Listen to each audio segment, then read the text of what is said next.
এখন আইনের কাছে আমরা আইনটা সঠিকভাবে তার বিচার হইতো, আমরা ওটা আশা করি। যদি আজকে কোনোভাবে যদি সুযোগ হইতো তাইলে তার তো কোনো মাংস টুকাই মিলল না। সুস্থ সবল আছি, শত্রুতা তার করছে, কিন্তু আমরা আল্লাহর কোনো ক্ষতি করতে পারছে না।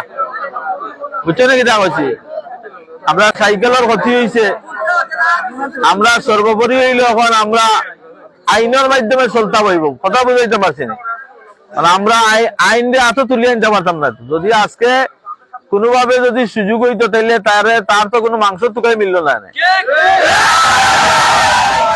এটা হইলো আমরা শুনো, আমরা এলাকার মানুষ যেভাবে কীর্তি মানে রাগ করছেন, এটার উপরে মনে করো আমারে মায়া করেন হিসাবে মানুষ যেভাবে পুরুষ মহিলা সবাই রাগান্বিত হয়েছে, একেবারে নামিয়ে আইছে। যাই হোক, আল্লাহ শুক্রিয়া যে তারে যে আমরা আইন শৃঙ্খলা বাহিনী তারা সুন্দরভাবে তারে হেফাজত করিয়া কোনোভাবে তারা লইয়া গেছেন গিয়া। এখন আইনের কাছে আমরা আইনটা সঠিকভাবে তার বিচার হইতো, আমরা ওটা আশা করি।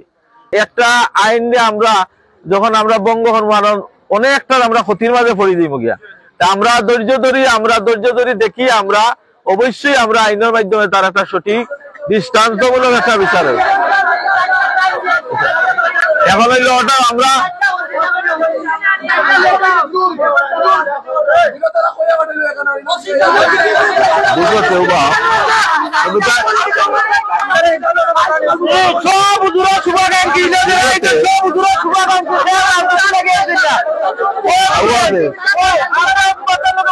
এখন তো আসামি নিচে কিনা তারা কতটা বুঝো, আসামি নিচে গিয়া বিচার না হইলে তখন আমরা কইতাম বিষয় না।